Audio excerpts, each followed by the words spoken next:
to one of the highest paid tight ends and a Pro Bowler, Raider star Darren Waller now with He's partnering up with Arrowhead Water, no affiliation to Arrowhead Stadium, and it's part of his regular hydration routine in order to help him reach his maximum potential. Thanks for being here. This guy right here is so fired up to have another tight end on the set.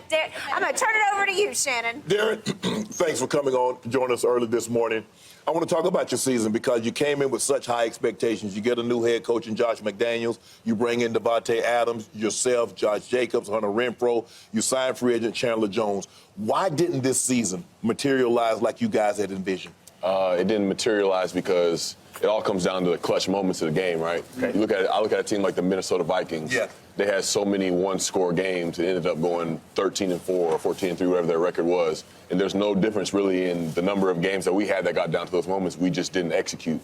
And you can look at a lot of different things. You know, we have a lot of weapons, and it may take time to really get a true balance to get these elite guys involved as much as possible. But it was just those clutch moments of the game. We couldn't make it happen. It looks like you're going to be having another quarterback to throw you the ball next season. What happened? It seems like you guys get so close, and Derek Carr plays well for stretches, 3 or 4 game stretches. He plays unbelievable.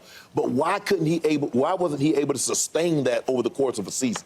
Man, football's hard, bro. Like, I'm never going to get up here and tell somebody how to play quarterback in the National Football League because I realize how tough of a deal it is. There's only a certain number of guys that have been able to do it at an elite level for so long. So, but I appreciate Derek, everything that he's done to elevate my career, guys on the team as well. He gave it everything he had, and I feel like this situation with him going to a new team is really going to motivate him to be a lot better and take it to another level.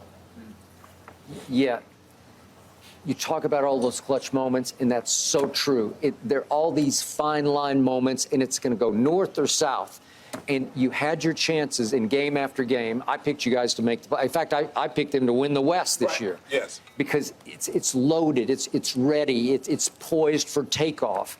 But you still, how much responsibility falls on the quarterback's shoulders? Because it's the hardest position to play, but it's the position in football. So I'm sure you look back at Derek, he just didn't play big enough in the big moments to get you over that hump that you're talking about, right? Yeah, I mean, you look down the stretch as far as just our offense overall, turning the ball over a little too much. It's just things that you have to do better, especially with the talent that we have at every position. I mean, you look at it on paper, it's no doubt it's playoffs, it's division winning, it's championship potential. So we got to find a way to transfer it from paper onto the field, and that's not an easy thing to do. I'm looking at you guys, and you had the big lead against Kansas City. You guys seem to play Kansas City tough, but for whatever reason, you can't finish the game.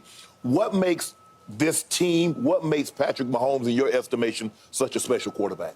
I mean, I don't even know where to begin, man. They can come back, they can blow you out, they can win by throwing it to the running backs, they can win by throwing it to Valdez-Scantling and receivers that don't get a lot of shine, and they'll still find a way to get 87 to football, when everybody in the world knows he's getting it, you know. So it's very impressive. The poise that he has, I feel like his heart rate doesn't elevate above 50 when he's on the field. He's just so calm. He's out there. He's having fun, just like he's playing in the backyard like football was when we were kids. So I love that about him. You mentioned 87, Travis Kelce. What makes Kelce special? You play the position at a very high level. What makes him so unique? The thing about him, I would say, is nobody's ever dictating the pace at which he plays. He plays so under control. He has so much creativity in the way that he plays. And he's calm, and he has the utmost confidence in the world. So I would say it's not really about speed or running a 4-3, but it's really about technique in routes, creativity in routes, to be able to create separation at the exact time you need to create it. And there's not a lot of guys that can do it like him. So you come out, and you're 6'6", 255. Yeah. You ran 4.43. I think it was 4.46. 4.46. Okay, 4.46. So you've got the whole package, man, right? How far are you from Travis Kelce, and why? What's the gap? What can you do to become Travis Kelce? Well, say it. I feel like I'm right there. There's a lot of things where, as far as creativity and consistency in route running, that I feel like I can still get better at. But I feel like, with my gifts, I'm one of the best offensive players in the league. That's just how I feel. That's how I take the field, the confidence that I have when I'm out there. So I don't feel like there's a big gap. Is it fair to say you're more talented than Travis Kelce? There are certain things that I do. I mean, I may have more speed and explosiveness than him, but I mean, when you get to comparing things like that, there are certain things that he has as far as consistency, creativity, and route running that I'd give him the edge on. So I feel like there's a lot of things that we do elite. You know what? I'm looking at you got some new ink. Yeah. And I'm looking at that, and you just got it Saturday. What made you decide to get a head tattoo? I've been wanting to get a head tat for a while. Something that I'm going to grow my fade back, have it all blend up. But I've been wanting something to blend up into the fade for a while, and I finally figured out what I wanted. So when you go home, have your mom seen it? Yeah. They saw it. They are, they're a little concerned. Sorry, Mom and Dad. But I'm seeing over here, I think I see an angel. Right? Yeah, it's an angel with a horn. Okay. Sorry. And angel with a horn. For me, I got angels on different parts of my body. Angels are protection. I've been through a lot of my life. Love it. Right. Just developing spiritually, and music means a lot to me as well. So beautiful. Yes, sir. Well done. Love what you've overcome, man. Congratulations. Best of luck next year. Thank you. Your story is so inspiring. Do you have a Super Bowl prediction for us real quick? I'm going Eagles. I think it's going to be a little less low scoring than people think. I'm going to go 27-24 Eagles. I feel like Hassan Reddick gets a sack late. All of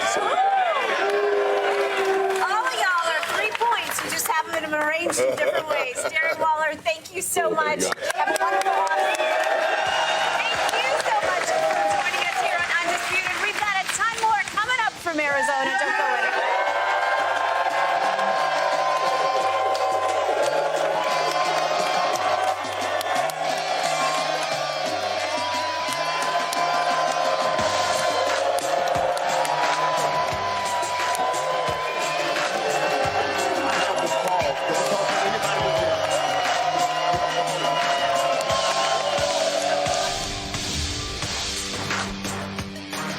It all kicks off Super Bowl Sunday at 1 p.m. Eastern on Fox. Thanks for watching, Undisputed fans. Subscribe here to get the very latest from Skip and Shannon. Plus, go watch a few segments from our other shows on FS1.